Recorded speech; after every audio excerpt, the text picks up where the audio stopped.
started. So we're going to start. So tonight we're going to be talking about chapter 18 of the Jewel Ornamental Liberation.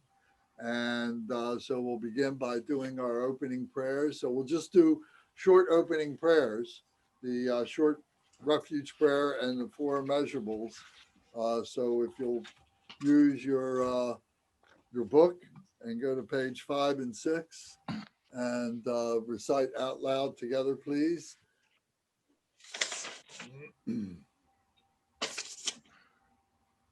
In the Buddha, the Dharma, and the Sangha most excellent, I take refuge until enlightenment is reached. By the merit of generosity and other good deeds, may I attain Buddhahood for the sake of all sentient beings. In the Buddha, the Dharma, and the Sangha most excellent, I take refuge until enlightenment is reached. By the merit of generosity and other good deeds, may I attain Buddhahood for the sake of all sentient beings. Sangye chodang soki chodam la, shangju bardu dagni kapsuchi, dagi jin soki pe sonam yi, drola penchir sangye ju pasho. May all mother sentient beings, boundless as the sky, have happiness and the causes of happiness. May they be liberated from suffering and the causes of suffering. May they never be separated from the happiness that is free from sorrow. May they rest in equanimity, free from attachment and aversion. May all mother sentient beings, boundless as the sky, have happiness and the causes of happiness. May they be liberated from suffering and the causes of suffering. May they never be separated from the happiness that is free from sorrow. May they rest in equanimity, free from attachment and aversion. Manam kadam yam pe sam chen tam she dewa dang dewe godang dempa georgi. Dug now dang du now gi gudang drawar georgi. Dug now me pe dewa dang midra wa georgi. Ne ring jag dang ni dang dra wei tang nam la ne pa georgi. Okay, thank you very much.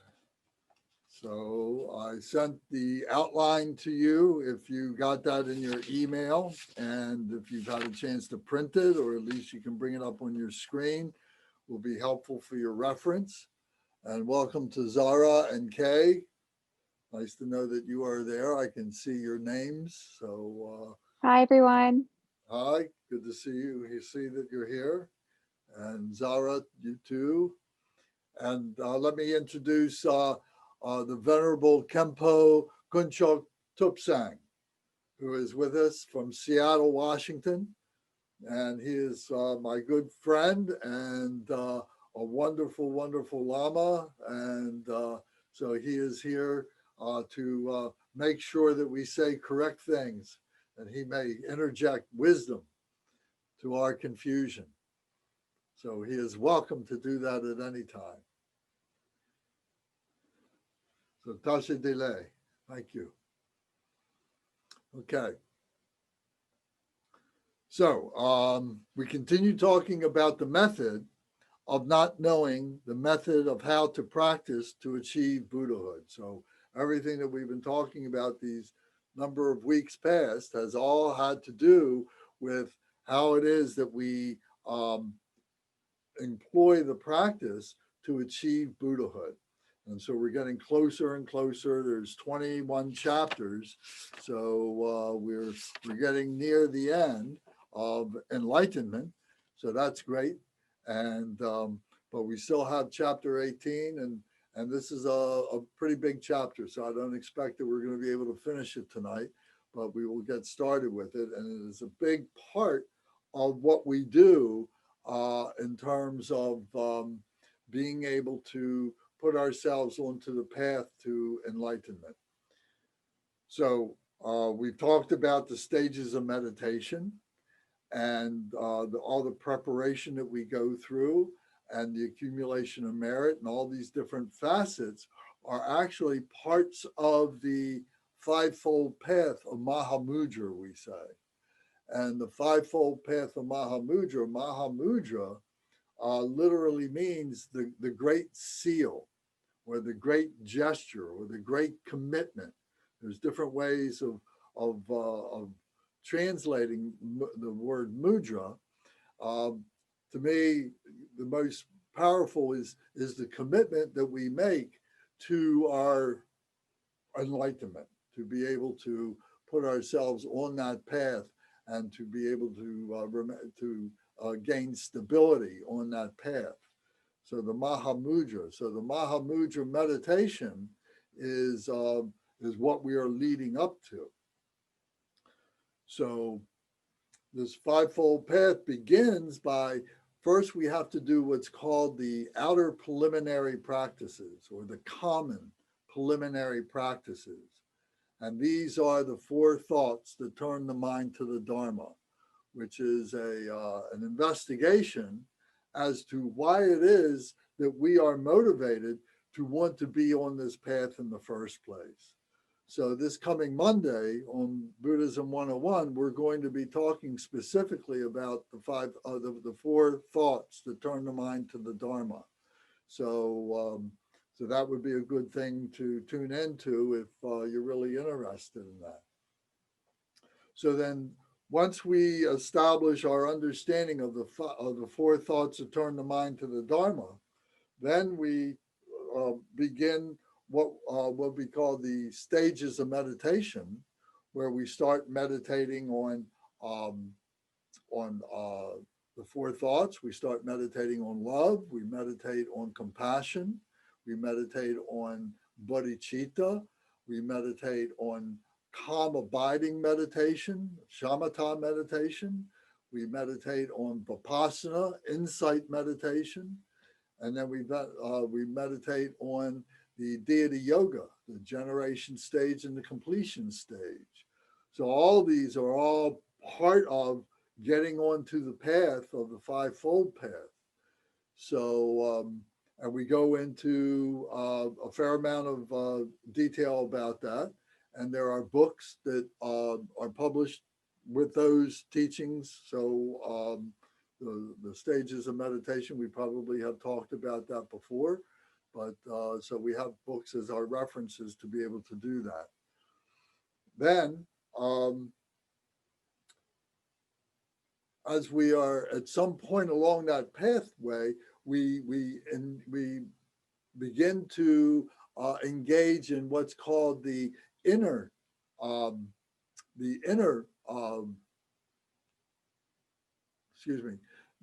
preliminary practices, or the uncommon preliminary practices. So this is also referred to as the Nundro practices, these inner uncommon practices. And these practices are aligning ourselves with the lineage and doing the refuge, taking refuge, and doing the refuge prostrations and visualizing the lineage and recognizing that we are putting ourselves onto the mandala of the lineage. So that's a very important part that we do. Then after that, then we do a purification part of the Nundro. The second part is the purification of Vajrasattva, where we are purifying our wisdom, purifying our actions, our body, speech, and mind are being purified through our practices.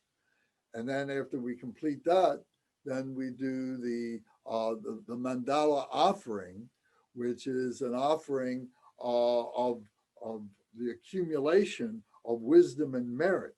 And so we are visualizing the mandala, which is like the palace of the Buddha field, and that we are establishing our own Buddha field. We're becoming familiar with what that means as we do this practice of the mandala offering. And then when that is completed, then we do the fourth part of the Nundro, which is the Guru Yoga part. And the Guru Yoga is recognizing the lamas, the lineage of the lamas, as our teachers, who are really showing us the way to be able to recognize that the Guru is within us, that we have that Guru within us, that we are the Guru. Of course, for us to be able to recognize that and to be able to appreciate the purity of that, we need to purify all our impurities, all our defilements and so on, to be able to recognize that.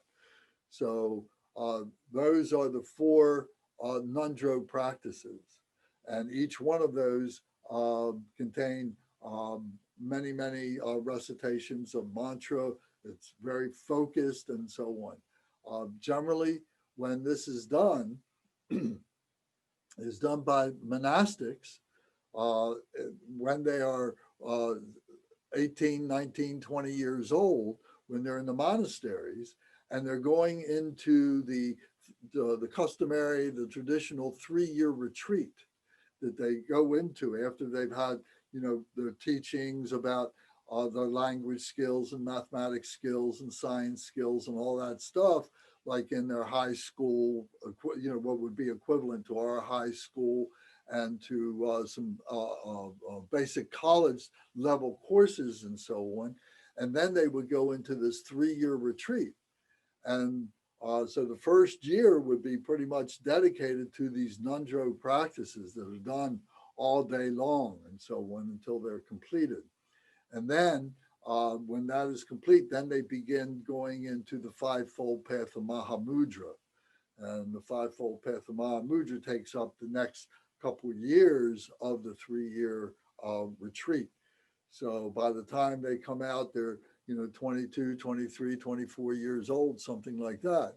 And many times they will repeat that. They will go through that cycle several different times in their years as a monastic and so on. So there is a pathway for us to do that as lay practitioners here in the West.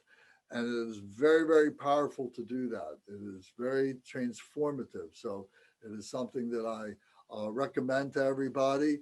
And it will be one of the most important things that you will do in your life if you enter into the Nundro practices and complete those. So I can tell you that I did them.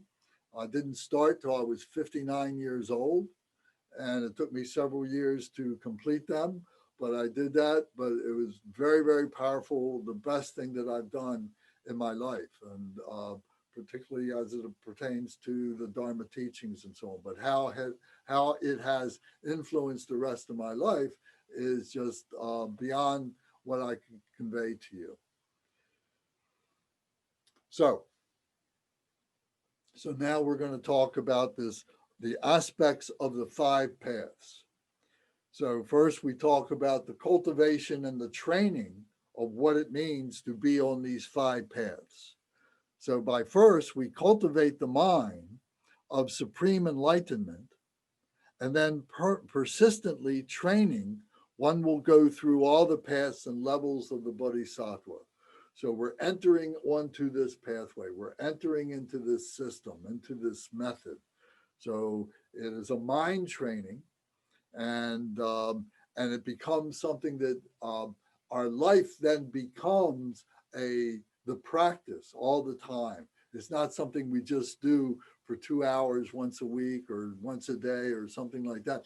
Our entire life becomes enmeshed with this practice of the 5 paths. So the 5 paths are, number 1, the path of accumulation. And number 2, the path of application. And number 3, the path of insight.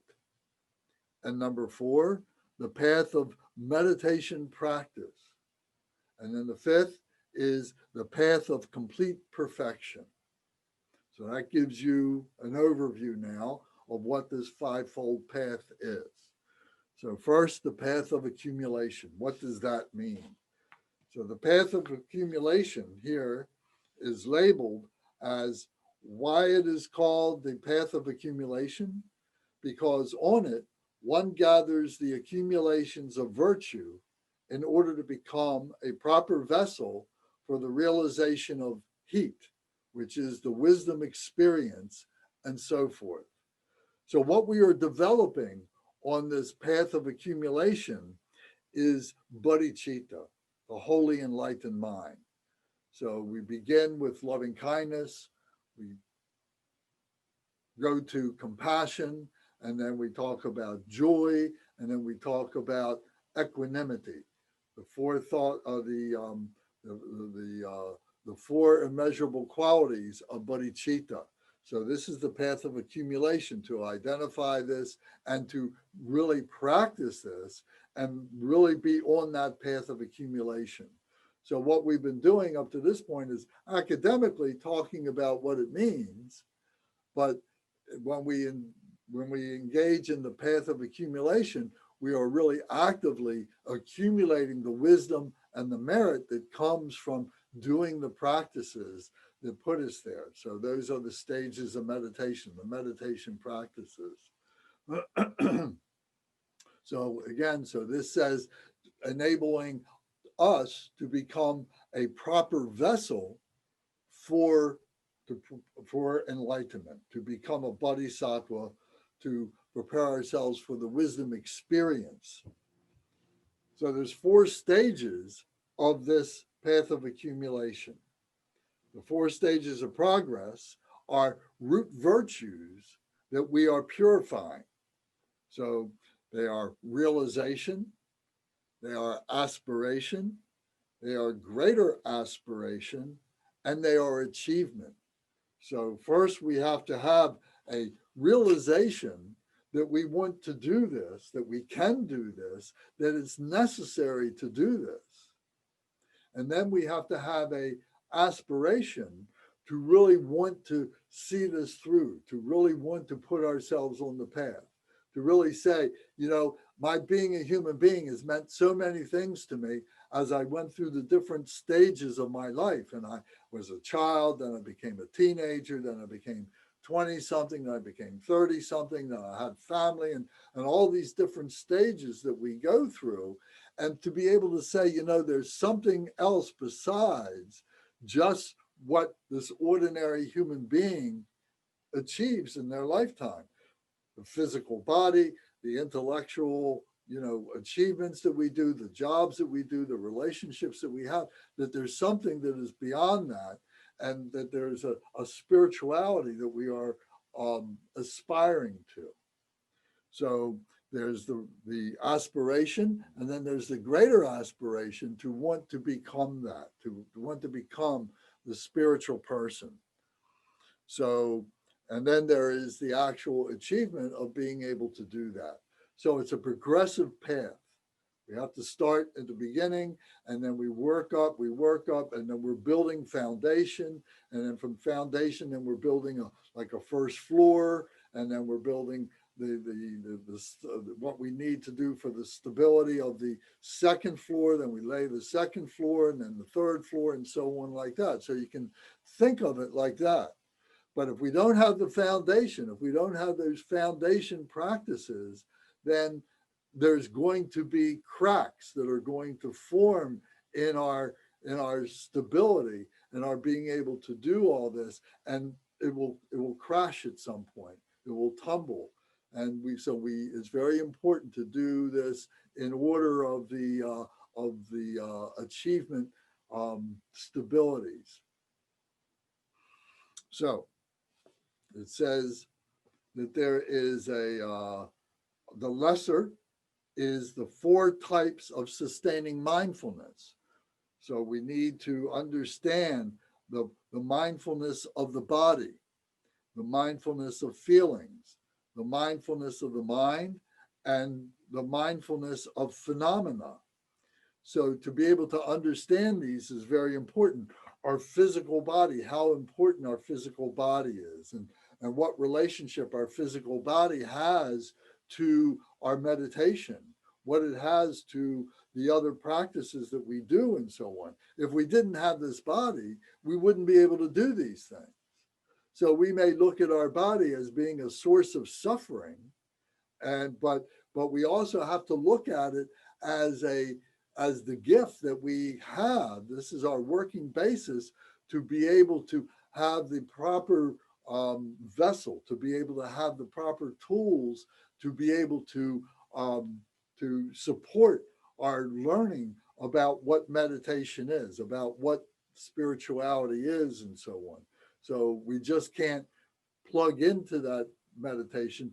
We need to go through the stages, which requires having a body, a human body, and a good, healthy human body. So then the feelings, to be able to recognize our emotions, to recognize, the things that are the inputs that condition our lives and so on, and to recognize those things and to be able to use those things for the benefit of our enlightenment, of realization of what it is to be a human being, what it is to be in the bardo of living, what it is to have the bardo of dreams, what it is to have the bardo of meditative concentration. So the bardo is defined as the intermediate states. So we go through these intermediate states in our lifetime. And we talk about this more later on in other discussions, but they are periods of time when we are focused on these awarenesses. And so the definition of enlightenment is to become aware of the body, to become aware of the feelings, to become aware of the wisdom and so on. So we need to understand all these things. We need to embrace these things and not suppress these things.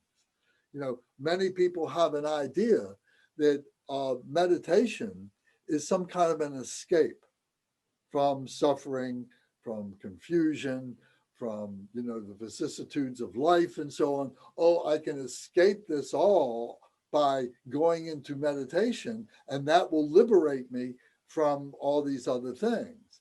But that's not exactly how it works. That we use the meditation not as an escape, but as a method to be able to understand what forms all these things, what creates all these things, see that we're the ones who do all that. We are the creator of all this. And then how it is that we transcend our attachments and our aversions to this creation, to all these things that we have. So again, this is a gift. This is a gift that we give ourselves to be able to do this. So our life is a gift. So we should look at it that way. We should be joyous about our life. We should be happy about our life. And the difficulties that we need to go through, we need to embrace, and we need to thank these difficulties for the lessons that they bring to us. And as we become successful in this, we gain our transcendence and so on. So, and that accumulates as achievement. So that was one of the goals here. So the feelings, the emotions, and so on is a very important part of understanding all this. If we don't understand the emotions and the causes of the emotions, that somewhere along the line that we may not recognize, something happens that we were not prepared for, and then all the good work that we did kind of gets damaged. It kind of maybe just gets washed away.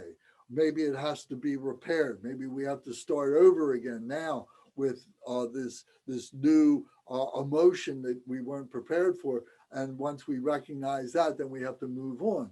But we should have a firm understanding of what it is that makes up these emotions and what the antidotes to these emotions and what the wisdoms that come from that, to have a working knowledge of how this all works, how this all functions, and so on. So we won't be surprised. And then the mind. So the mind, we talk about the mind as being the little mind, the intellectual mind, which of course is indispensable for being a human being. We need to have this. We need to be able to go through. We need to train this. We need to have careers. We need to have relationships and so on. But within this mind are all kinds of confusions and misconceptions. And we need to be able to sort them out. We need to be able to have a discriminating awareness about what is healthy for us, what maybe doesn't need to be worked on right now, what does need to be worked on right now, and how we go about doing all of that, and so on. So we have to have this intellectual organizational mind to be able to regulate all this stuff, to negotiate all this stuff that we do as a ordinary human being. But we also have the big mind, because we talk about this mind. We talk about this in our heart center. And this big mind now is like our true nature mind. This is something that we are learning to recognize. This, we've been recognizing from when we were young. And as we go through school and we're learning things, how to do all our basic things. But this is our spiritual mind. And this requires more attention and more space to be able to cultivate the awareness of our spirituality, of our spiritual mind. And this is a mind that we can say, for sake of conversation, is something that we all share. This is the mind that if I see something that is suffering with someone else, that can affect me. And likewise, if I can do something that is good or bad in my life, it affects others through this mind that we share. So I've used the analogy sometimes that it's like this vibration that goes through us all, that's invisible to us all. But it's the rhythm that all our hearts are beating with. There's this harmony, there's this vibration that is going with us. And that when we tune into it, things just flow very easily and flow very naturally for us. But at the same time, we can create aberrations in that harmony. We can create discordant vibrations with it. And we're always, in conflict with this natural flow. And then we go through many sufferings and confusions in our lives that aren't getting straightened out. So by understanding the mind, by understanding this big mind, and by understanding the little mind and how these two correlate to each other, because they're all part of the mind, this is how we align ourselves, how we harmonize with this vibration. So we talk a lot about this as we continue in our other conversations and so on. And this is a simile. This is something that we use as a metaphor to help us to understand, what we are part of in this relative phenomenal world, in this relative life that we have. So this mind is the fabric on which all this is woven. So that's another simile as a fabric. So the mind, and then phenomena itself. What is phenomena itself? So we need to understand what this relative nature that we have, what this relative these appearances, what all this manifestation of this energy and matter, talking about it in terms of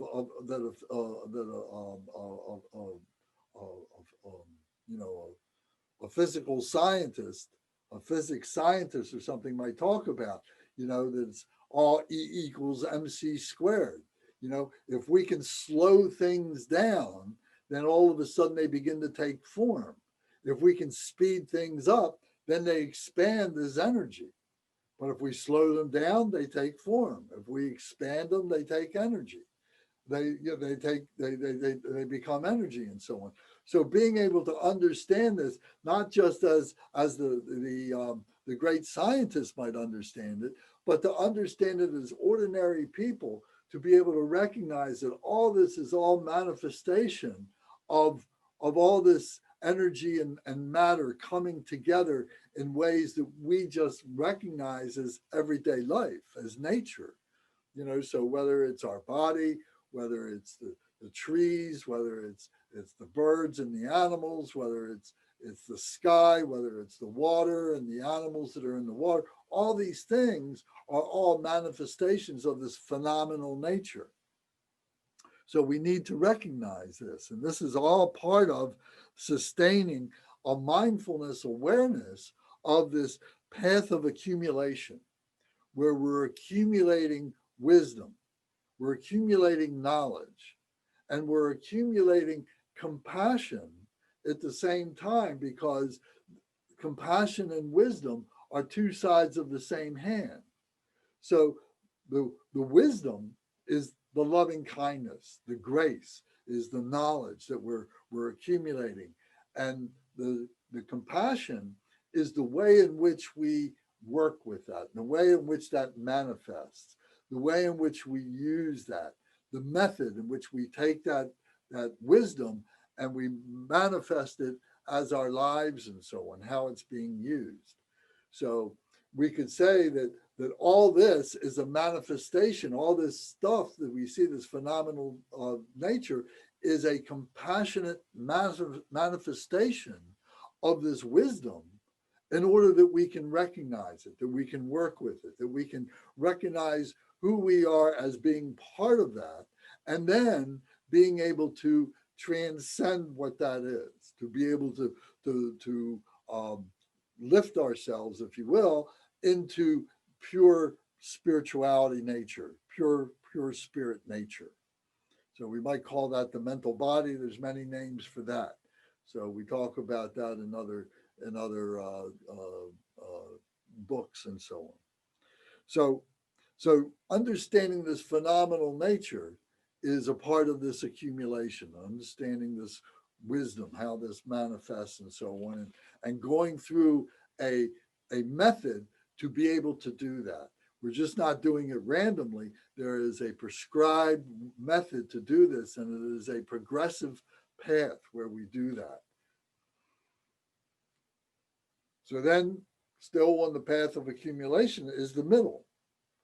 So we talk about the 4 types of perfect abandonment, which is already created non-virtues, future non-virtues, future virtues, and increasing already created virtues.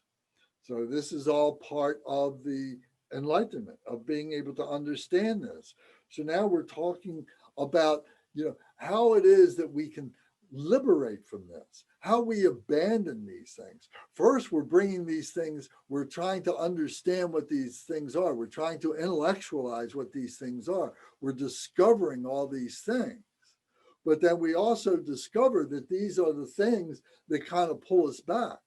They have that ability to be able, because we attach to them, or we have aversion to them, or we have jealousy with them, or we don't understand them and we have delusions about them, or we have pridefulness about them, about these things.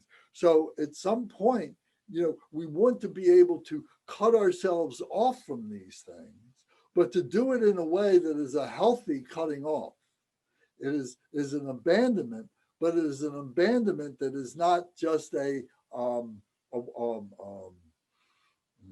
annihilation. It's not like an annihilation. It's more like, it's the transcendence, that we abandon it because we no longer need it. It's like crossing over a river from one side you have a shore and you want to get to the other side. And so this side here is samsara, this side is suffering. And here is the river, which is the path of enlightenment. And then on the other side is the land of enlightenment. So we need a vehicle, we need something to be able to get ourselves across that path of enlightenment. So we have some kind of a boat or something like that. And then we employ the boat, we use it, we get over to the other side. And once we get to the enlightenment stage, to the enlightenment time, we no longer need the boat. So that which took us across all those changes, all that river and so on, we know we can abandon it. We no longer need it. So this is an idea of what it's talking about. So here it's expressing it again as that was the created non-virtues and the created non-virtues, the future non-virtues and the future virtues, and what has already been increasing. So we have to look at this, at the dualistic nature of things, that there is virtue, there is non-virtue. This is all part of phenomenal nature. And we need to be able to fathom what phenomenal nature is. It's naturally dualistic. And the problem is we attach to it, or we have aversions to it. We have these reactions to it and so on. And what it does, it just perpetuates our remaining in that dualistic nature, in that phenomenal nature. And we can't blast it. We can't get out of it because we're so immersed in it. So it's through these teachings that we learn how to be able to rest them, to be able to understand them through discriminating wisdom and so on. And we can let them rest, and then we can transcend them. And then we see with clarity what it is that makes all these things, where all this non-virtue and virtue comes from and so on like that. And then how we can control it instead of ourselves being controlled by it. That's what we're trying to do. We're trying to be in control. So, you know, we sometimes say that we are the architect of our lives. And then once we design this life, now we have to engineer our way through all the vicissitudes, all the changes, all the stuff that happens during the course of the life. You know, so it's like an architect that builds a building, and then, okay, his job is done. He goes away and he's doing something else. But then there's a staff of engineers, mechanical engineers, that have to be in place during the life of that building to keep it healthy, to keep the air flowing properly, to keep the water flowing properly, to repair the damages that come from the wind and from the water and from the snow and the ice and all those things that can have an influence on that building. So we are both the architect and the engineer of our own lives. So we need to look at it that way and be able to appreciate that, rejoice in that, and have the tools that we need to be able to do the jobs that are necessary during the course of our lives. So this is the middle. This is the middle part of the accumulation, the path of accumulation. And then the greater part of the accumulation is, it says, to have the 4 feet of miracle powers, the absorption of the strong aspiration, the perseverance, the mind and investigation, the support. So what this means is the 4 feet of the miracle powers. So here, now we start to realize this accumulation of wisdom and merit, this accumulation of bodhicitta. Now, what are we going to do with this spiritual power? Before we might have been ignorant of this, you know, so we're just going through our lives and doing the things that we need to do for our families and our friends, our co-workers and ourselves and our lives and so on. So, you know, there was responsibility there. But now we're talking about this spiritual responsibility, this more involved responsibility that now really becomes transformative, not just in our lives, but in other people's lives and so on, where we realize that we really can make a difference in other people's lives, and other people can make a difference in our lives. And so we begin to recognize this as a much stronger power, as these miracle powers that could be described this way, you know. And along with these miracle powers, things like clairvoyance can come, you know, where you can have an intuition, you develop your intuition. And really, a lot of this is just based on experience, you know. of being able to have been through this a number of times and be able to be the predictor that when these certain situations come together, these kind of results begin to happen and so on, and these possibilities begin to take form and so on. And so where you may recognize them as being just powers of your spirituality, other people might say, oh, he's so clairvoyant. He really sees such magical things and is able to do things and so on. But for those that are on the path of develop this, it becomes just part of what happens in this spiritual mind, So these 4 feet of the strong aspiration. Now, to do this for the benefit of others. This is a very strong aspiration to do this. This is the hallmark of what being being on the Mahayana path is all about. Is not doing it selfishly, but doing it for the benefit of others. Having this very strong aspiration to do that, and and you are giving up those things that you might feel that are really important to you or have been important to you. Now you're willing to say, okay, I don't need those things as much as I need to be able to help beings to recognize their own spirituality and to help them develop that. So this strong aspiration to help us to do that. The perseverance to keep moving through. It's very easy for us to get lazy. It's very easy for us to, come to teachings like this and do practices that we've done and to tune into, the Zoom classes that we have from the wonderful lamas and so on.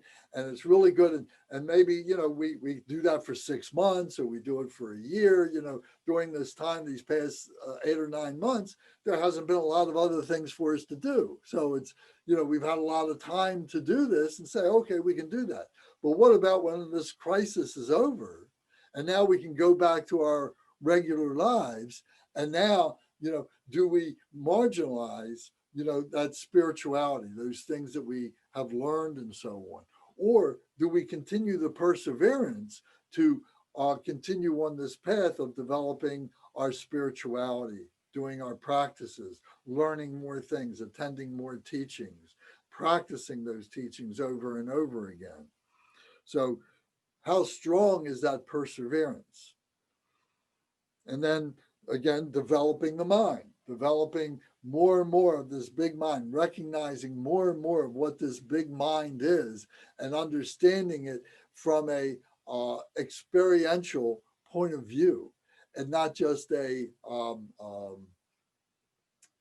vicarious point of view where you read about it in the book, or you hear about it from a teacher, or you hear about it from other people and so on. Is it something that you experience yourself and to allow yourself to enter into the situations that will give you those experiences? So this is accumulation we're talking about, greater accumulation.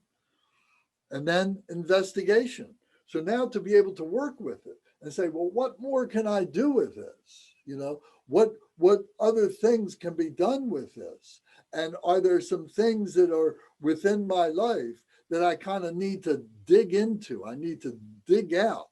I need to bring out, they're really been suppressed, and I need to bring them up so that so the light of wisdom can shine on them, and they're no longer hidden. They're no longer suppressed. They become liberated. So we need to investigate for ourselves and investigate how we can help other beings. This is part of being on the path of being a bodhisattva, the holy enlightened being, is how we do these things, not for ourselves, but for the benefit of others, all sentient beings. So all this becomes a support for our path of accumulation. Once we have accumulated this, now this accumulation is resting in this cradle, if you will, this support, structure, because we can go back to this over and over again. And, when we do these things, we do them in a progression, but it's not that we complete everything as we go. We may get to some point and then we move to the next one. And then we get to some point and then we move to the next one.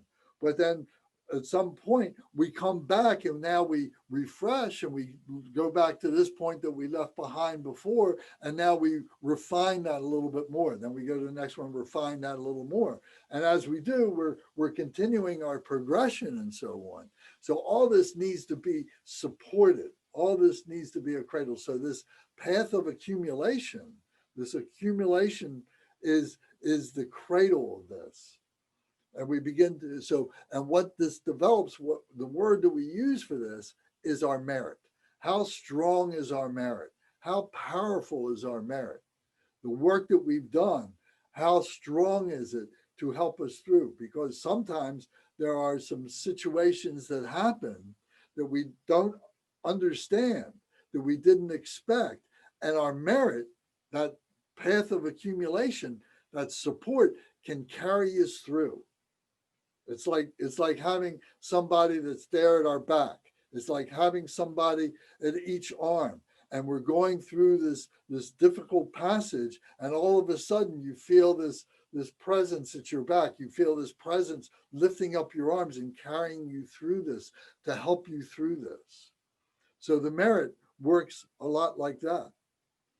If we don't have that merit and our life is full of non-virtue, we wouldn't even be at this point. We would still be just an ordinary human being with, thoughts of our physicality and thoughts of our intellectualism without too much thought about our spirituality. So once we get into this spirituality, we begin to recognize this support. So it says here that bodhicitta is basically the path of accumulation that leads to the path of application, deity yoga. So the bodhicitta, the wholly enlightened mind, is bringing together loving kindness with compassion, with joy, and with equanimity. And these form this indestructible bond with each other. And it's like a hold-on, they're not layered on top of each other, but they're all interconnected with each other. And it becomes stronger and stronger, deeper and deeper, more powerful and more powerful, and so on. So this is the path of accumulation. So the bodhicitta is the first stage of the path of accumulation, or is the result of the path of accumulation. So much of what we do is to develop the awareness and the stability and the usage of bodhicitta.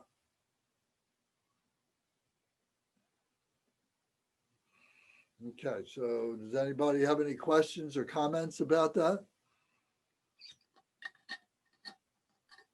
Yes, I do have a question, Lance. All right. So if we go back just a little bit to where we started talking about the path of accumulation, in the first paragraph there, why is it called the path of accumulation? So that we become a proper vessel for the realization of heat. What is heat? Is that referring to the rise of Kundalini, or is that something else?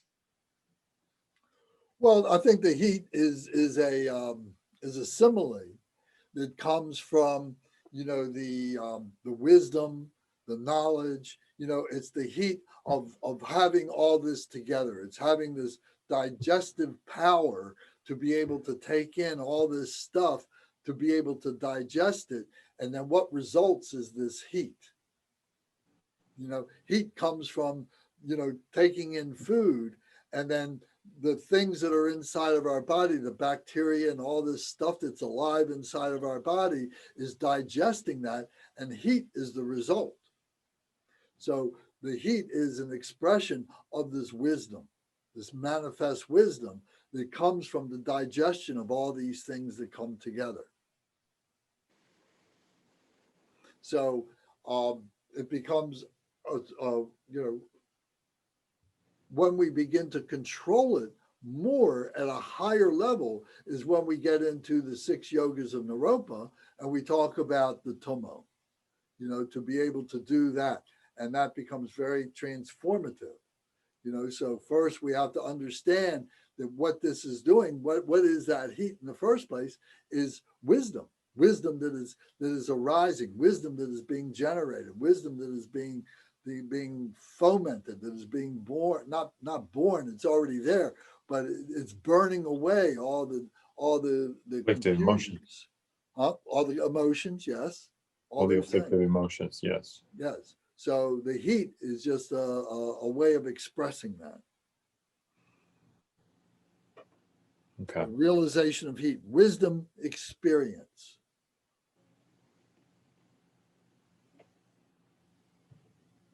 When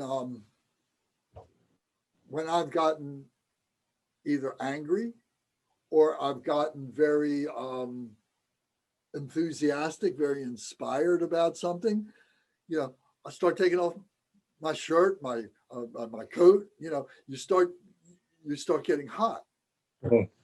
Have you ever noticed? I mean, have you noticed that? I mean, am I imagining that on myself, or have you experienced that? If we're talking about meditational experience, some of my experiences, if you want me to share with the group, is that sometimes when I'm getting into deep meditation, I do feel that heat. Yeah. And I wasn't even going to that point, but that is a very good point. But I was just saying, just when you're doing work and you're getting involved with whatever your work is or your studies or something like that, you start generating a lot of heat. It starts getting warm. But then, yes, you're right. In meditation, then it's amazing to me. I come into a room that doesn't have any heat, but then after I leave, after a number of hours of being in here doing meditation practice, it's gotten quite warm. Yeah. You don't realize it until you get outside. It's so strange that it's a different type of heat that it's hard to describe, because sometimes like like I was saying, I was getting hot during meditation, and I was like, why am I getting so hot? And I even got a thermometer to see if my body temperature, I just put it on myself to see if I have fever or something. But no, I was pretty cool, but it was an inside warmth and heat that was generating. So, and it's quite different from the physical heat that you're generating during like physical work, when you're putting out sweat and your body is getting hot and sweaty. It's way different. Isn't it like energy, Adrian? It's energy, right? I mean, the way to describe it is that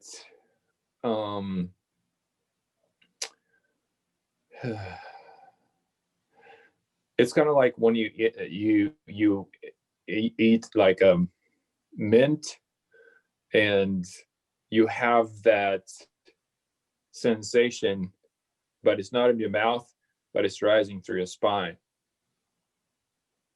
That's the best way to describe that type of heat.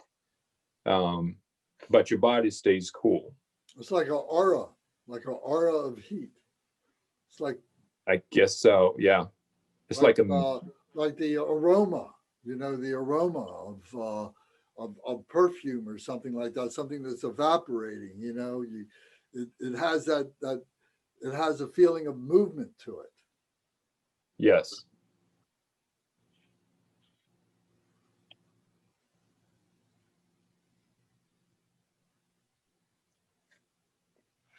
Thank you, Lance. You're welcome. Thank you. So I know you've always been tuned into this, and the book, the Mahamudra book, really goes into a lot of detail about this. Yes, it does. You're going to be very, I don't know how far you've gotten, but as we read that, there's many exciting passages in there about these kinds of things. So, anybody else have another comment or a question?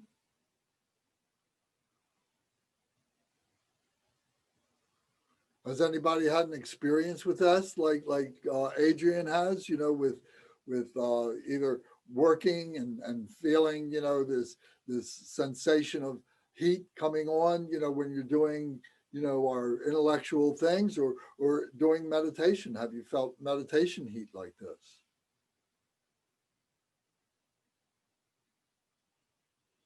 Okay.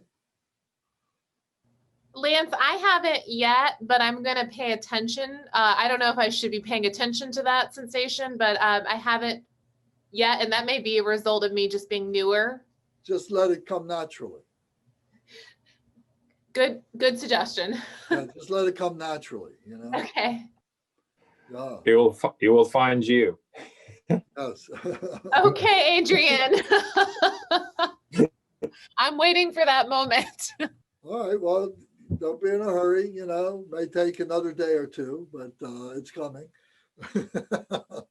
No, these things take lifetimes, and maybe within our lifetime, we'll go through years. And then, every 6 months, every year, we'll see a change, a subtle change, and then in a couple of years more, we see another bigger change and so on.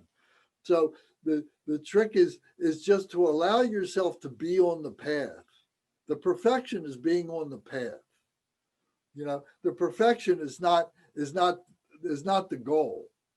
For us, the perfection is just being stable on the path and have perseverance, have the goal, be working toward it and so on, and being able to see the progression that we're going through, to recognize that and be joyous about that. Just be happy about that.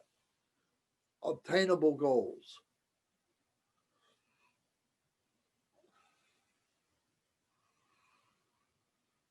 Okay. Kempo, did you have anything that you want to add to anything? Okay.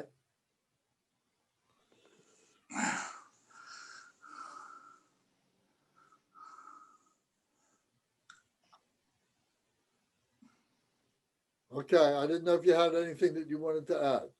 So does anybody want to take a break now for a couple of minutes? Do you need to stand up and stretch? And then we'll come back and we'll talk about the path of application.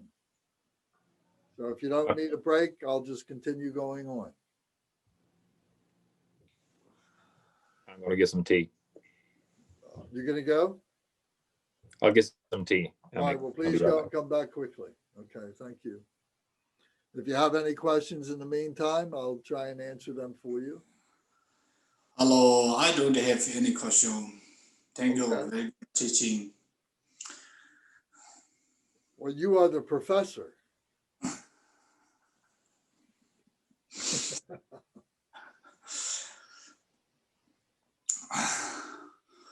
Kempo and I have been friends since back in February. Kempo came to America about this time last year, wasn't it? When did you come to America? It was about October, November last year? January. Oh, it was January. This year, January. Yeah. So he came from India Yeah. and went to Arizona with Gautam Rinpoche. And then he came to Dharma Surya in Virginia to be part of some practices that we were going to have, some retreats that we were going to have when the coronavirus thing came. And then Kempo kind of got stuck at Dharma Surya. And from that time until July.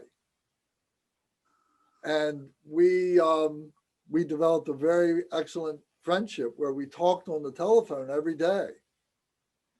And we talked about many, many things. And we have so many things in common. And so many, points of view and, intellectual thought and spiritual thought and so on. So we had many, many, many good conversations. So we are truly spiritual brothers. Yes, yes, yes. You're right. So today it's very good teaching. Thank you so much. Well, thank you. And so much of the you. future of Buddhism, in the West is in the hands and minds of the Khenpos and the Drupans, the Lamas, who are young like Khenpo Tupsang, because in 30, 40 years, they're still going to be here, and they're going to be the masters. They're going to be the teachers that are leading so many other people. So what they are doing now is just magnificent, and being able to carry the baton, to take the baton and carry it through for the next generation and the generation after that. Yeah. So we rejoice. Okay, thank you, thank you. Thank you so much. Yes. Is Khenpo Thupsan a musician also? He is a wonderful singer. Oh. He has a wonderful voice, and he can play the Tibetan stringed instrument. It's a what, three string guitar, or 4-string, 3-string? Four strings.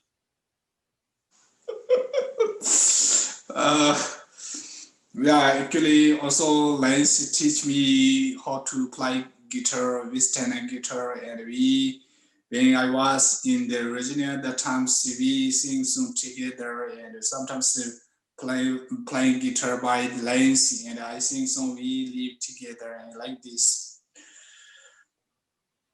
So also Lance is playing guitar is very amazing, and also I could see his grandson also playing guitar is very nice. That's right.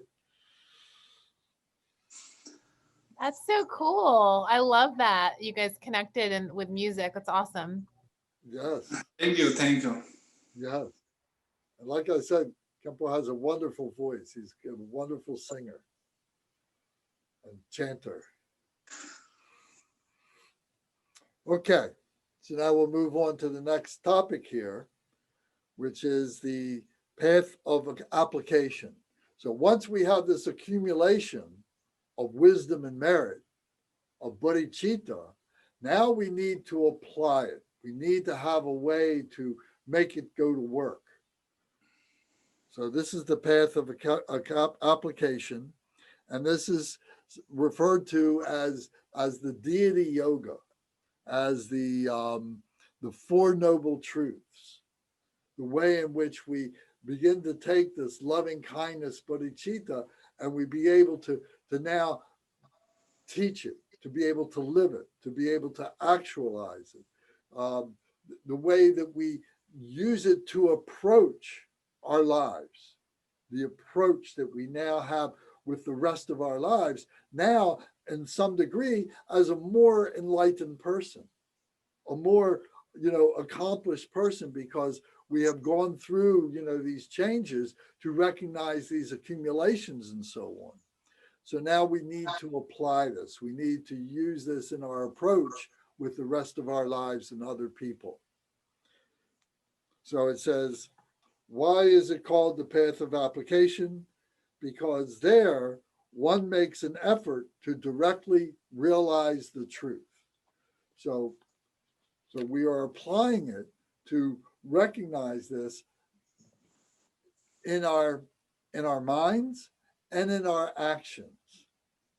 So to allow it to manifest, that our life becomes a practice of virtue, becomes a practice of bodhicitta, becomes a practice of truth, that we are always mindful of virtue and non-virtue, because again, we have this dualistic nature, and we're, it's all around us. We need to have that discriminating awareness and know how to work with that.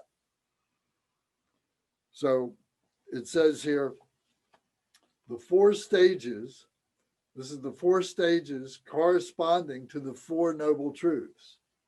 The truth of heat, maximum heat, patience, and realization for the highest worldly dharma.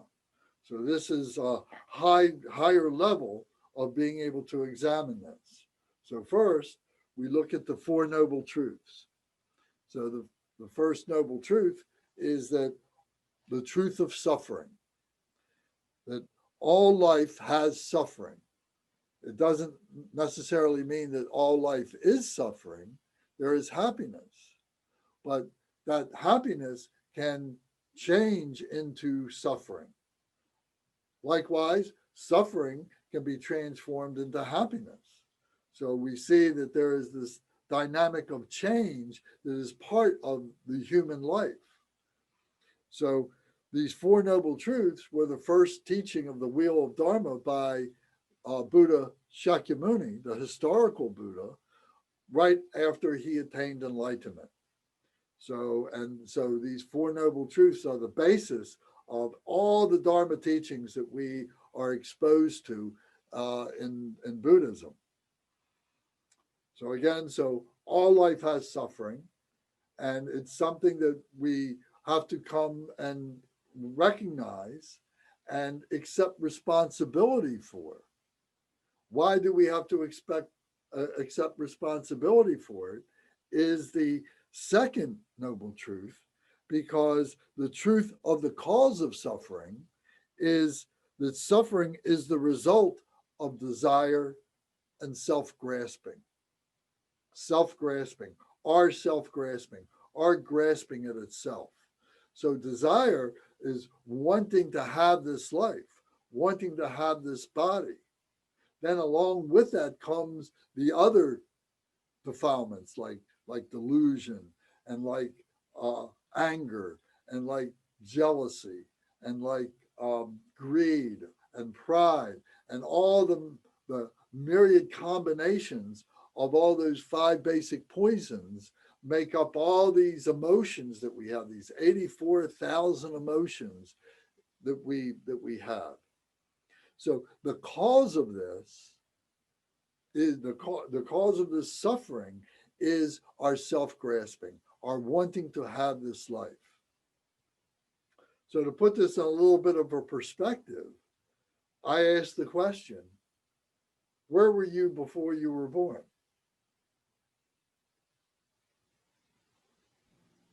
In the bardo. In the bardo becoming. Well, why didn't you stay there? Because my ego. What was looking did for- that manifest as? Yeah. An urge to party. What's that? An urge to party. An urge to party, yeah. So it's our grasping at being in that bardo of reality and not being able to be at peace, for lack of a better word, with freedom. We wanted to have a body. We wanted to have an identity. We wanted to have an ego. We weren't able to maintain that freedom in the bardo of reality. So we talk a lot about this in other classes and so on. But Well, Lance, you mean we decided to be born? That's within our dominion? yes. Because we weren't ready to be able to stand that degree of freedom. So we look for a way to have an identity, to have a body. So it's like when I was talking a half hour ago, and I said, if you take energy and you slow the energy down, what happens? Gets a form. It gets a form. So when we're pure energy in that bardo, pure spiritual energy, and if you slow it down, it takes a form. And may I comment on something? Sure. I just want to confirm this. I'm not sure because it's been a while since I've went through the Tibetan Book of the Dead, but I think you spend like about 40 days. 49. No. 30. Is it 37 or 40 days in the bardo? 39, 49. 49, that's right.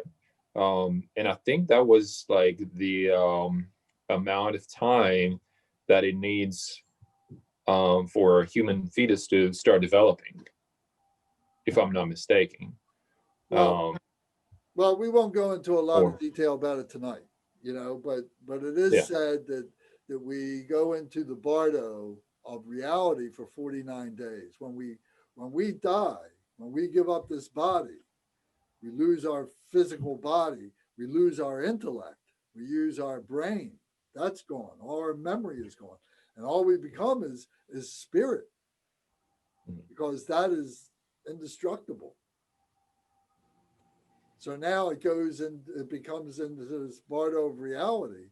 And either it's comfortable there and can remain there because it is Buddha nature and recognizes itself as Buddha nature and does not need to manifest beyond that, because it is already the everything and the nothing and all things in between. Or it can't stand that. It's got So to, does that have some relevance to the progress we have made on the path absolutely. in the life from which we have entered the bardo? Absolutely. Absolutely. Well, I'm in trouble. Well, we all have trouble, yes. You know, so the point I was trying to get to was, you know, where were we before we were born? And where we were before we were born was in this space, if you will, that all we had to do was just be free. But instead, we wanted to grasp. We wanted to have an identity. We wanted to have a body. We wanted to have some kind of a life. Now, just to what degree that is, you know, there's many permutations in the way we're going to talk about that in another couple, you know, classes that we can have when we talk about this, how this manifests. But the bottom line is, we decided we wanted to have this body. And then once we got this body, now we want to embellish this body. We have this ego. We want these clothes. We want this house. We want this car. We want this marriage. We want this relationship. We want this job. We want all these things that go along with this self-grasping. And at what level do we want that? You know, do we want it at a very primal animal kind of a level? Or do we want it at a more human, you know, selfless kind of a level? You know, what kind of a level do we want that at? You know, so all this has to do with karma, the karma that we develop for ourselves and so on. So we talk all about this, but the root of it is our desire for a body, and with that body comes suffering.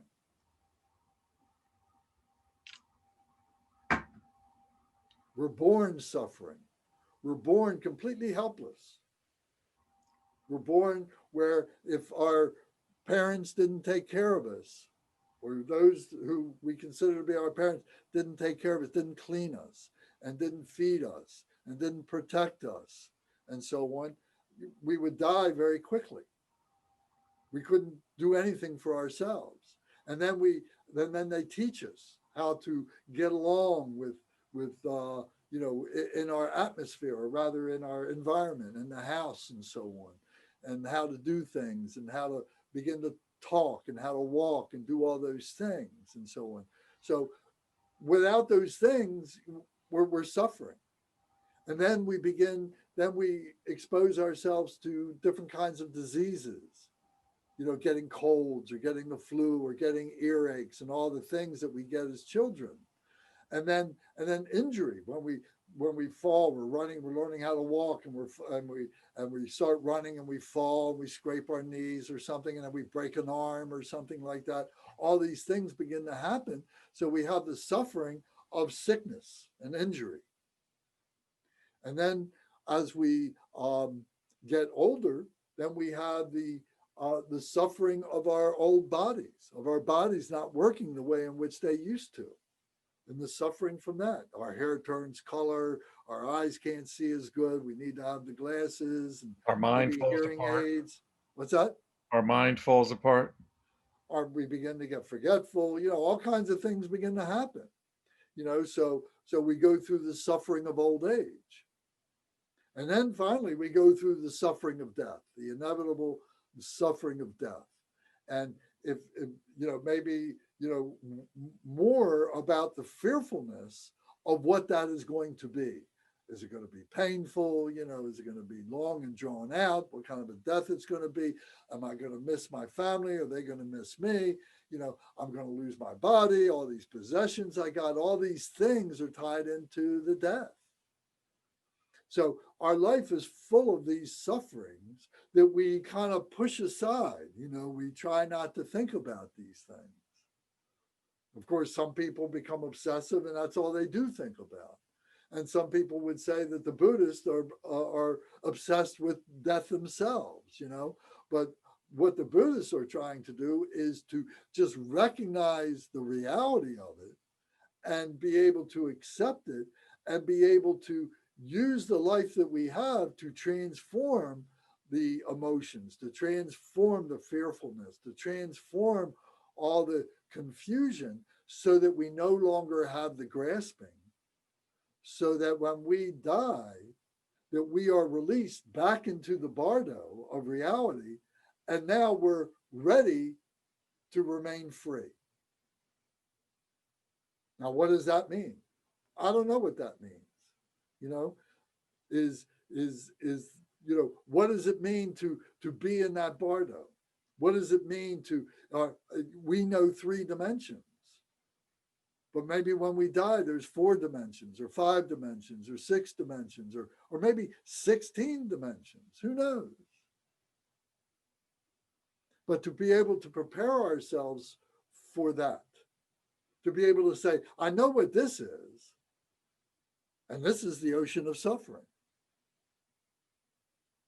I can have some happiness here. I can do some good work here. But, if I had a real choice and I didn't have to go through this suffering, I think I would take that. I would take that choice. So we have to give ourselves that choice. We have to give ourselves that opportunity. And that's what we're learning to do, is to liberate ourselves through the transcendence of our attachment to this life. So this is the truth of the cause of suffering, the second of the 4 Noble Truths. The third one is the truth of the cessation of suffering now, of saying the renunciation of worldly results, of saying that, yes, I take responsibility, I understand, and I want to stop this. I want to renunciate. I want to give this up. I'm ready to do that. I want to stop suffering. I want others to stop suffering.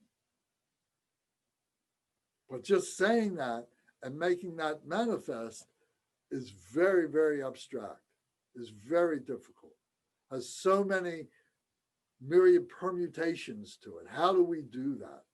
How do we go about that? So then the 4th Noble Truth is the Eightfold Path. So I know if you're hearing this the first time, your head might be spinning, saying, my goodness, what is all this that we're talking about? But the Eightfold Path is a way to be able to evaluate your life, to be able to see what it is that you are doing, to be mindful of what your life is, what you are doing to cause your suffering and your happiness, what it is that you're doing to cause your attachment, and what it is you're doing to cause your liberation. So the Eightfold Path, I'm not going to go into a lot of detail, but it is right view. The right view is that liberation, that enlightenment, that freedom is possible, and it's what we all want. We all want to be free. Nobody wants to be enslaved. Nobody wants to be suffering. Everybody wants to be happy. So the right view is that that is possible, that we can do that. The next one is to have the right resolve, to put ourselves in a mode, in a direction, in a style that will allow that to manifest. And that itself becomes a protection for ourselves. That once we have recognized that and established that, that we have a protection to be able to stay in that resolve. So right resolve is the second one. The third one is to have right speech. The right speech is always to tell the truth as we know it. So much of our suffering is caused by delusion. Delusion is just a nice way of saying the lies that we tell ourselves and we tell others. The fabrications that we make of who we are.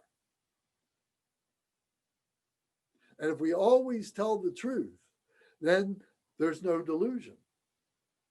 But again, that's very difficult to do. But yet that's what we have to do. So we have to learn to say, I don't know. But it's part of the human condition to say, I do know. And because I'm a human being, I'm better than anything else. On this planet, maybe it's true, but what about beyond this planet? What about in those other dimensions and so on? And are there things in between that are invisible to us that we don't see, we don't recognize? There's reality between us that we don't recognize. Maybe that's possible, you know, but most of us would say, oh, I can't see it. I can't hold it. I can't feel it. I can't hear it. It doesn't exist. That's a delusion. So we always have to tell the truth. So that is the right speech, always telling the truth. Then the next one is to the right behavior, right conduct. That whatever we do is with virtue. That we learn the difference between non-virtue and virtue. We develop moral ethics. We develop discipline in our lives and so on. And we see hurtfulness and we see happiness and so on. And we always behave with right conduct, virtuous conduct, wholesomeness. May not be as much fun, but it's what delivers us from suffering. Then the next one, the fifth one, is right livelihood. To accept the realization that we are part of a society or societies of people and that we need each other. You know, it's very rare for one person to be able to live entirely by themselves, and much more rare for 7.5 billion people on this planet to be able to each live by themselves. We have to live as communities and people working together. So therefore, we need to find the way in which we can manage our relationships and so on, and to have healthy relationships that are full of virtue. So we need to have the right livelihood to understand what that is. Then the next one is to have the right effort. That through this all, we need to continue with the right perseverance, with the right diligence, with the right forward movement, with the right learning, that we're not allowing ourselves to become lazy, to regress, to go backwards, that we're always moving with right effort for the benefit of other beings, to be able to sustain virtue, happiness, peacefulness, etc., in our lives and other people's lives. So that's right effort. The number 7 is to have right mindfulness, the right awareness, the right understanding, the right knowledge base and techniques to be able to accumulate knowledge and to be recognized what is going on around us, what we are doing within ourselves, how we are allowing that to come out to other beings, and how other beings are reacting, and how they're coming and working interpersonal relationships and so on.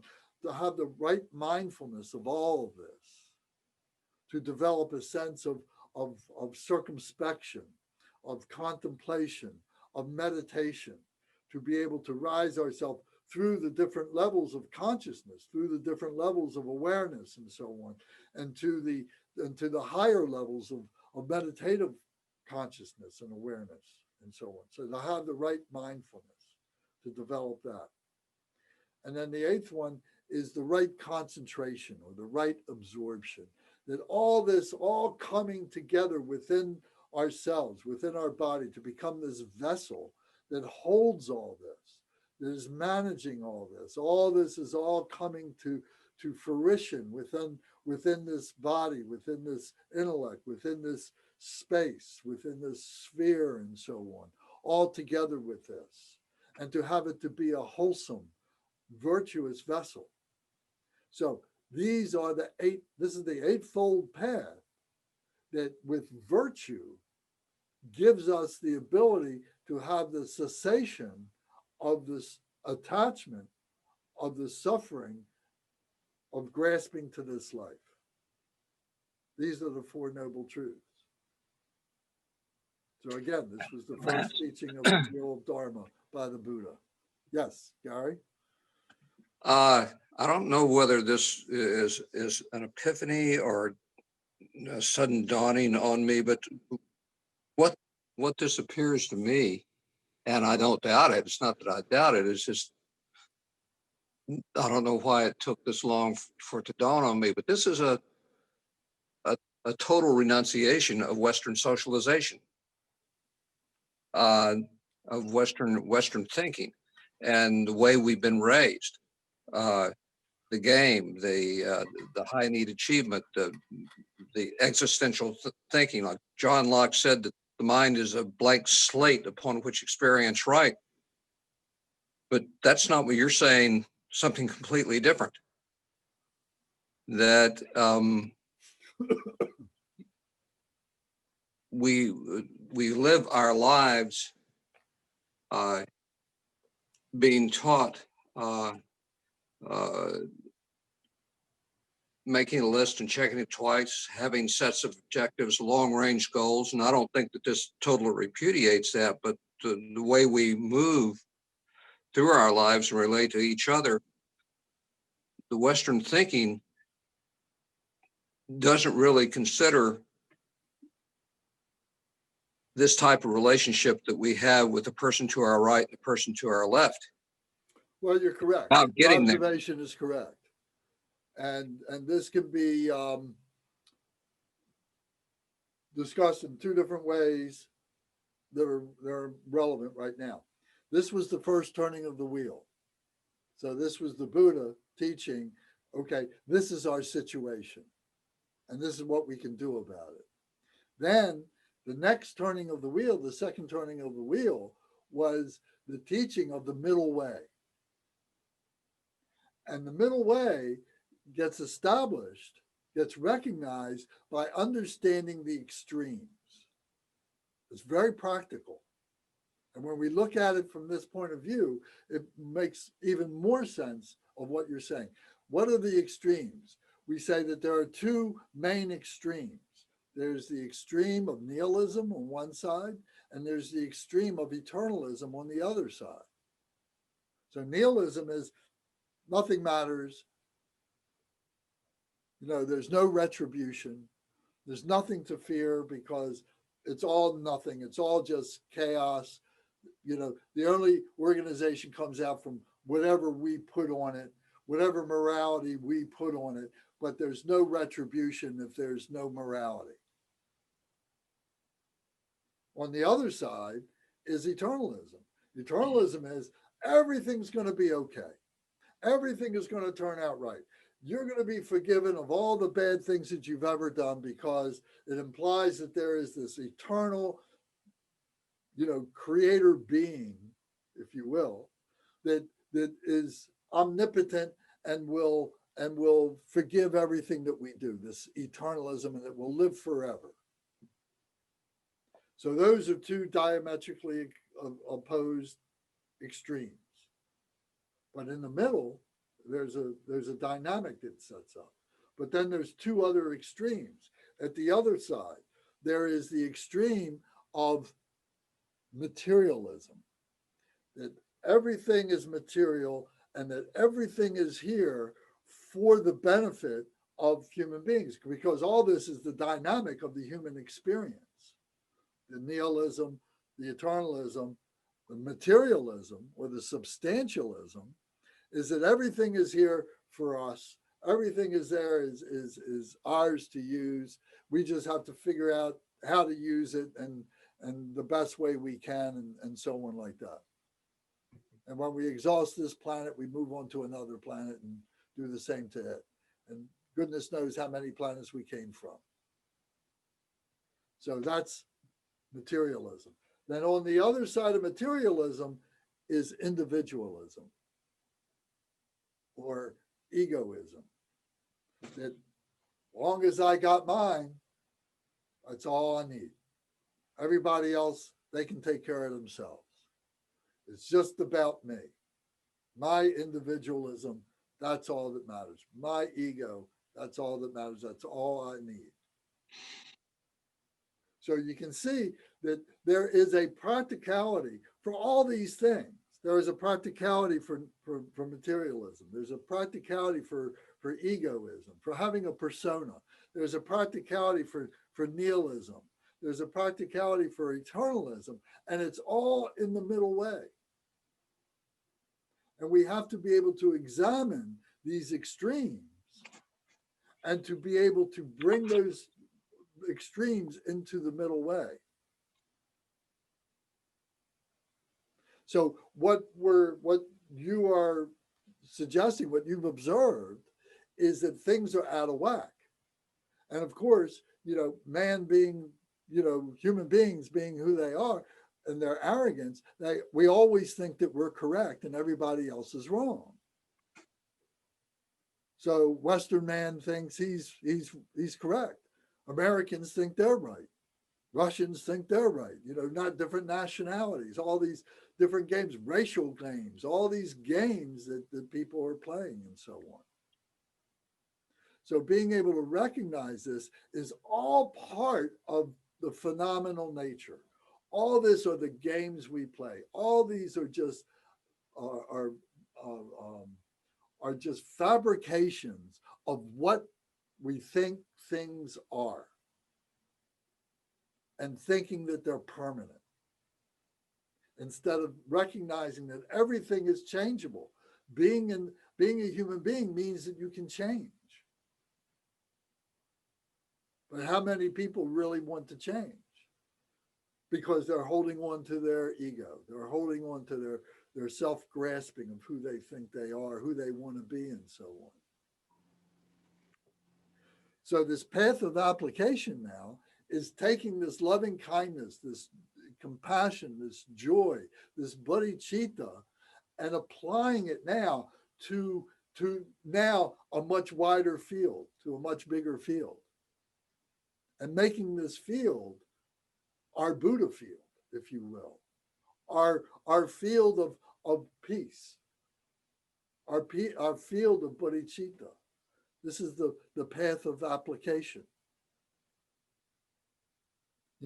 And doing it in a way that is fair and responsible, not bringing suffering, that is virtuous, that is wholesome, that is not impinging on other people's ability to do things,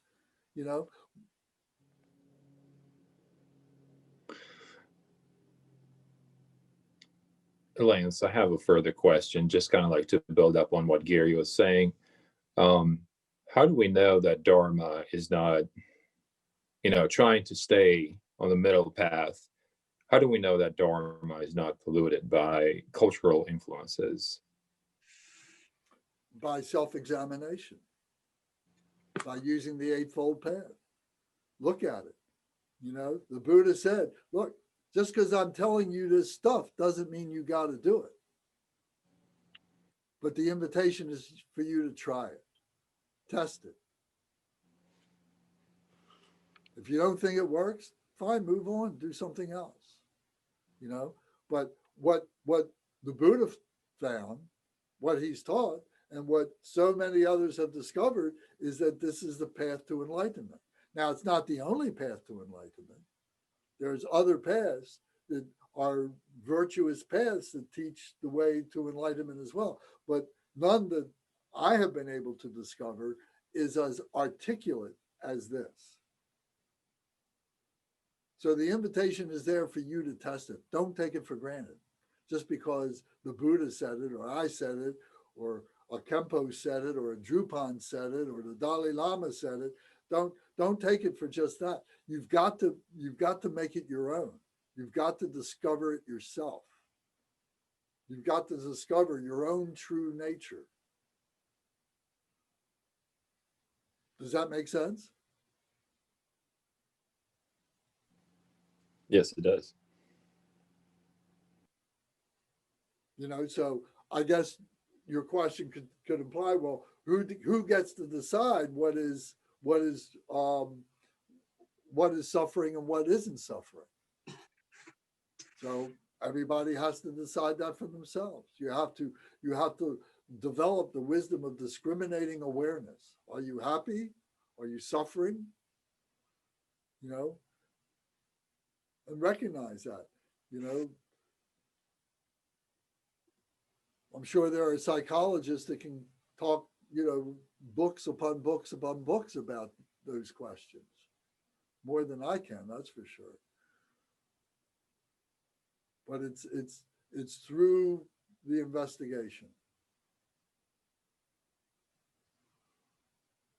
Is there another way? What do you think about that? Well, that's what I thought, is that the Americans were always right, but we always got paid by the Russians, you know, in Romania. So we didn't know what to believe. Just a joke, just joking.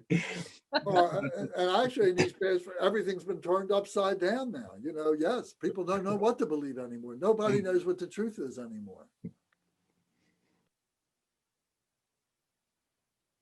You know, so maybe that's a question for another time, but in another circumstance or something. But, you know, from my experience, from my personal, you know, the way I want, my politics are part of my spirituality. I can't divide the two. You know, some people say, oh, you need to be able to do that. And I can't. You know, I will tolerate somebody long enough to be able to get away from them if I don't agree with what they're doing. You know, Kempo Sendup was talking about it today in meditation. He was talking about, you know, how to deal with human beings who act like children. It was unbelievable. He was giving a template of what we're going through in the world. It's not just America, but it's the whole world right now is being dominated by 8-year-old children. That type of mind. How do we deal with that?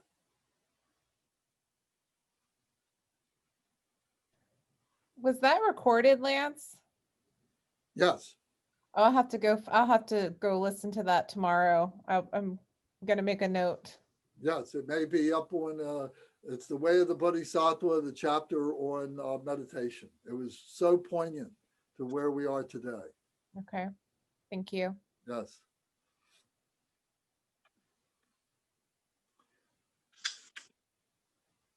So does anybody else have any comment about this so far? We have to understand what our needs are. I think that that's a part of what it's about. People have been indoctrinated in many ways. Corrupted. Corrupted to say that with a delusional notion of what their rights should be. And then they extrapolate from that to say that that's a need, and they incorporate that into a demand, and it eventually becomes violence, and that is happening. If the less we need, the happier we are, really, is what is one of the things that because we really don't need all these things we've been taught to need all of my life. I mean, from from before I knew how to read. Correct. There was a paradigm of what we need, of what the I end agree game with is. you, yes. And all of my life. I don't think that I'm unusual, which is, these are the steps you take. Yeah. And achieving this, As a nation, we've been taught that. we've been taught that And that we're exceptional, you know. This American exceptionalism. This exceptionalism, you know, puts you right on the path of a collision with the non-exceptional people, you know. Because what we've achieved, and it's not just us here as individuals, this is the world over, is usually at the expense of someone else. And That's but we've been taught that that's the term necessary evil may be the worst term in human history. Yes. And I'm about the same age you are, and that's what we've been raised with. Yeah, manifest destiny. Manifest destiny. Yeah. Yeah. Yeah, all kinds of justifications that have been used, you know, through the millennia of human civilization. You know, the scourge of the planet is the human being. The planet would be getting along just fine. The animal world would be getting along just fine if it wasn't for the human being. I remember that we all probably heard the term manifest destiny somewhere in high school when we were learning about history in this country. Right. And I remember some not particularly inquisitive and intellectual young woman say to a professor, well, why did we have the right to do that? And he really didn't have an answer. It was an intellectual answer. We haven't come up with an answer. We have done this to people. Yeah. And it has been done to us, and we're still doing it. Yeah. And we do it to each other. So Your needs. So let me just make a point here about the path of application. So what is our example of what the application is? You know, we've got this Four Noble Truths, but how do we, you know, we need some kind of a focal point. We need something, you know, because otherwise it gets a little too abstract. So we need to have something, you know, more definite in our mind. So, you know, this is maybe where, you know, concepts of the supreme being has come in different traditions and so on. You know, in our tradition, we look at the Buddhas as being these exemplars of perfection, the exemplars of compassion, the exemplars of wisdom, the exemplars of joy and equanimity, bodhicitta, the exemplars of what it is to be a pure human being, a completed human being, to become a Buddha. So this is where the deity yoga is. Deity is within ourselves. These deities within ourselves. These meditational concepts, for lack of a better word right now, but ideations of perfection, of these different wisdoms that we can focus upon and guide ourselves upon, you know, to be able to perfect ourselves as a human being, to move us along, to identify that path and to move us along that path, to help us move along that path. So in some ways they seem to pull us, you know, they're like tractor beams that are kind of pulling us, or that they have they're just manifesting this energy that we follow and so on. So so the yoga is the union. So it's this perfection union that we're trying to come contact with, that we're trying to become the embodiment of.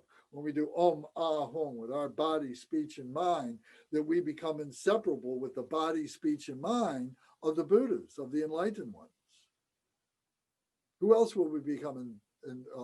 Would we want to become, inseparable with any one of us?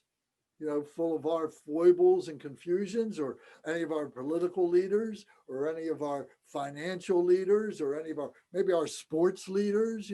Who else would you want to emulate? Who else would you want to trade lives with? To become a Buddha. So it's the deity yoga that we find that we're getting in touch, we're coming in union with that which is already within ourselves, that is the purest part of our nature, that we have to transcend all the other junk to be able to get to recognize. It's already there. It's beyond the phenomenal nature. If all we see is the phenomenal nature, all we're seeing are the obscurations. But if we can see through that and see the purity of what that's made of, and what the reality of that is, then we have a shot. And then that's why we do the deity yoga. So the deity yoga becomes a focal point of the path of application, of how we apply ourselves in the Eightfold and the Four Noble Truths to become the deity, to become the Buddha. So that's the second path of the Fivefold path. So this is where we'll have to leave it for tonight, and then we'll pick it up next week.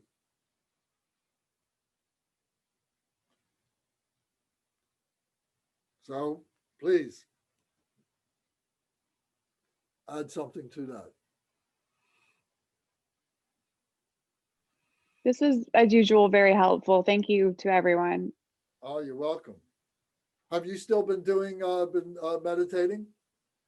Yes, I don't negotiate that in my day. I do that twice a day. Well, that's good. Yeah. Has any of these conversations that we've had, have they come to impact anything with your meditation? Oh yeah, for sure. Especially the questions that Adrian's had have been like really helpful. Sometimes I have these questions myself or thoughts, and I don't quite know how to put them into words. And the last two times Adrian's been able to kind of put some of the things I've been struggling with in words, and I've benefited greatly from hearing you guys, from hearing your clarification on it. So, about your practice should not make you anxious. That was a big thing for me, not making this like an anxiety driven panic of needing to feel like unattainable goals and things like that. So it's been really helpful for me to listen in and hear other people's struggling or having the same kind of thoughts. Very good. Yes. And that's the power of the Sangha. When we talk about the body, speech, and mind, the Buddha, the Dharma, and the Sangha is the community of people, our Dharma brothers and sisters, and how important that is to our development. Otherwise we're working in a vacuum by ourselves.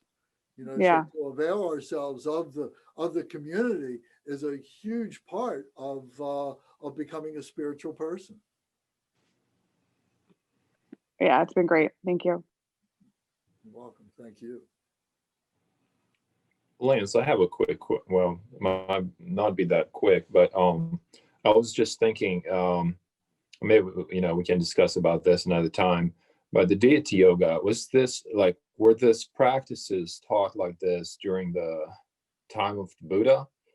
And I'm talking about Shakyamuni Buddha, or was this something that was gradual?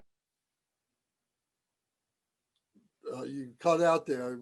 Was gradually developed? Is that what you're going to say? Yeah, it was gradually developed by other, traditions, coming into Tibet, merging with the Bon traditions and stuff like that. I'm not a scholar, so I can't say definitively, but I believe that all this is all part of teachings of the Buddha, of Buddha Shakyamuni. and that in his sutra teachings, all these are in the sutras and so on. And then there are some expositions on this by masters that came after, like Nagarjuna and Chandrakirti and Padmasambhava and so on. But all these essence teachings were expounded by the Buddha Shakyamuni. And again, this is testament as to his genius, as to how special he was. You know, he was an ordinary human being, but he did have a karma. He did have an ability to be able to articulate all this, to bring all this together and make this the Dharma teachings for all of us to follow for 2,600 years.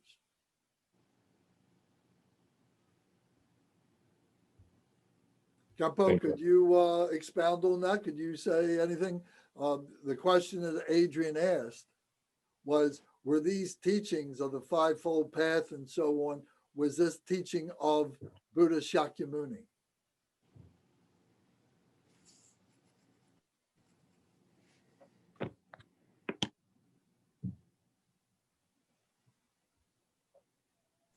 You're Hello? Yes. Did you Yes. Can you answer the question? Did you understand? Little bit.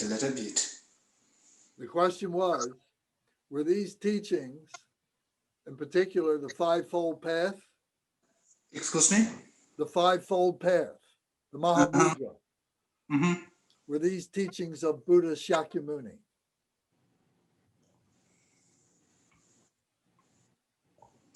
This teaching is Buddha Shakyamuni? Yes. Of course. Well, there you are. Mhm. Yeah, I'm amazed. You know, we've got, there's a website. I think I told you guys about the 84,000 website. Yes.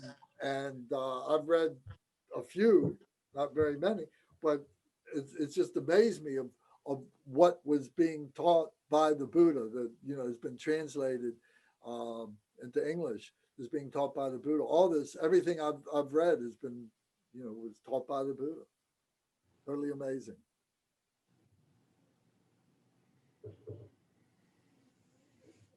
Thank you, Lance.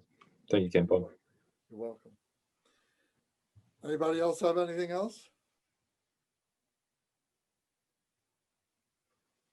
Okay, well then we should do our closing prayers and dedicate the merit of the wisdom and the method that we have attained with this practice for the benefit of others. So if we can, we'll start on page 20. 21 and 22 will read the Dekorma prayer and the dedication prayer by Lord Jigten Sumgun. So if you don't mind, I'll read this in English. Everybody recite along with me, please. Page 20 in our book. By the virtues collected in the three times, by myself and all beings in samsara and nirvana, and by the innate word of virtue, may I and all sentient beings quickly attain unsurpassed, perfect, complete, and precious enlightenment. May the teachings of the great Sri Kompa, Ratna Shri, who is omniscient, Lord of the Dharma, master of interdependence, continue and increase through study, practice, contemplation, and meditation until the end of samsara. Glorious, holy, venerable, precious, kind root and lineage lamas, divine assembly of Yidams and assemblies of Buddhas, Bodhisattvas, Yogins, Yoginis, and Dakinis, dwelling in the 10 directions, please hear my prayer. May the virtues collected in the three times by myself and all beings in samsara and nirvana, and the innate word of virtue, not result in the 8 worldly concerns, the 4 causes of samsara, or rebirth as a Sravaka or Pratyeka Buddha. May all mothers sentient beings, especially those enemies who hate me and mine, obstructors who harm, misleading Maras, and the hordes of demons, experience happiness, be separated from suffering, and swiftly attain unsurpassed, perfect, complete, and precious enlightenment. By the power of this vast root of virtue, May I benefit all beings with my body, speech, and mind.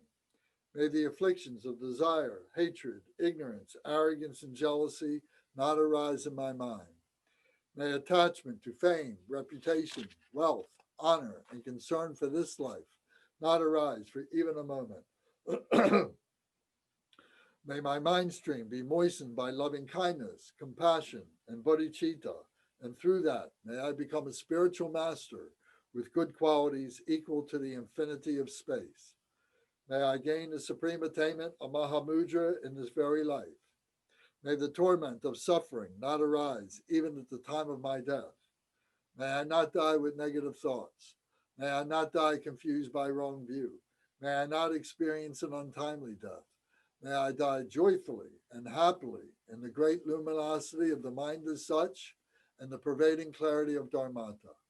May I, in any case, gain the supreme attainment of Mahamudra at the time of death or in the bardo. Om, Ah, Hom. Om, Ah, Hom. Om, Ah, Hom.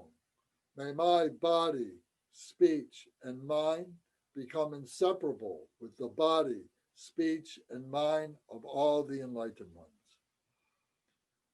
Thank you all very much.